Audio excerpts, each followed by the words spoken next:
জামাত তো বিএনপির চেয়ে ছোট দল। জামাতের যতগুলো হসপিটাল আছে তার তো 10 গুণ হাসপাতাল থাকা উচিত বিএনপির, তাই না? জামাতের বিশাল বিশাল আর্থিক ইনস্টিটিউট তারা তৈরি করতে পারছে। জামাত ইসলামী ব্যাংক তৈরি করছে, ক্ষমতা যাওয়ার অনেক আগে ইবনে সিনা করছে 80-র দশকে। বিএনপির কর্মীরা নিম্নবিত্ত পরিবারের ছেলে মেয়ে, তাদের নিয়ে, তাদের ভবিষ্যৎ নিয়ে দলের নেতাদের কোনো চিন্তা আছে বলে মনে হয় না। আছে কি? আপনারাই বলেন, করে চিন্তা না? বিএনপির এই কর্মীরা মাঠ পর্যায়ে, তৃণমূলের কর্মীরা বেশিরভাগই ঘরের খেয়া বনের মস্তারায়, কিন্তু সেটার তো একটা লিমিট আছে, তাই না?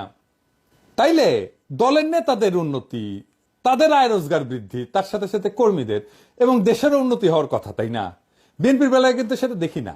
তো জামাতের বেলায় দেখা যায়, কিন্তু জামাতের বিশাল বিশাল আর্থিক ইনস্টিটিউট তারা তৈরি করতে পারছে। আমরা পরবর্তীতে এটা নিয়ে আলাপ করব।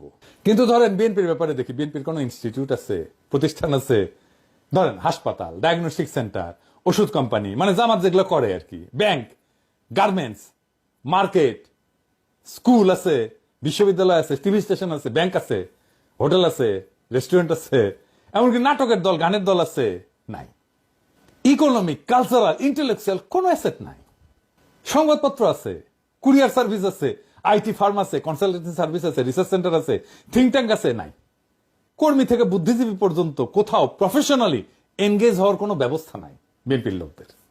বিএনপির কয়টা প্রতিষ্ঠান আছে যেখানে তাদের কর্মীরা চাকরি পায়? বিএনপির শক্তিশালী শ্রমিক সংগঠন কোথায়?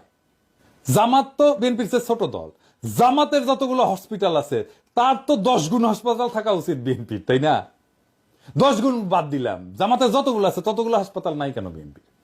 বিশ্ববিদ্যালয়, স্কুল, কোচিং সেন্টার, সারা দেশে কোনো হোটেল আছে, কারখানা আছে?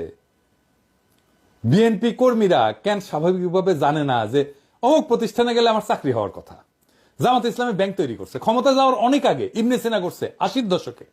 আর একটা কারণ, এই সমস্ত প্রতিষ্ঠান থাকা রাজনৈতিক দলের জন্য খুবই দরকারি, কারণ পার্টির কর্মীদের কাজের মধ্যে থাকা দরকার। শ্রম না দিয়া বিনা পরিশ্রমে অর্থ উপার্জনের যে মানসিকতা, সেইটা খুবই বিপজ্জনক মানসিকতা, এবং এইটা একসময় করাপ্ট হবেই, তাকে করাপ্ট করে ফেলবে।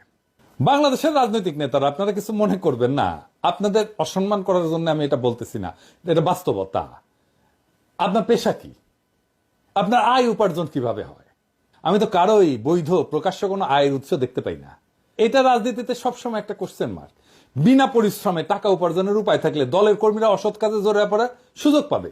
মানে ক্ষমতা আছে কিন্তু কাজ নাই, এরকম মানুষজন বিপদের কারণ হয়ে দাঁড়াবে তো।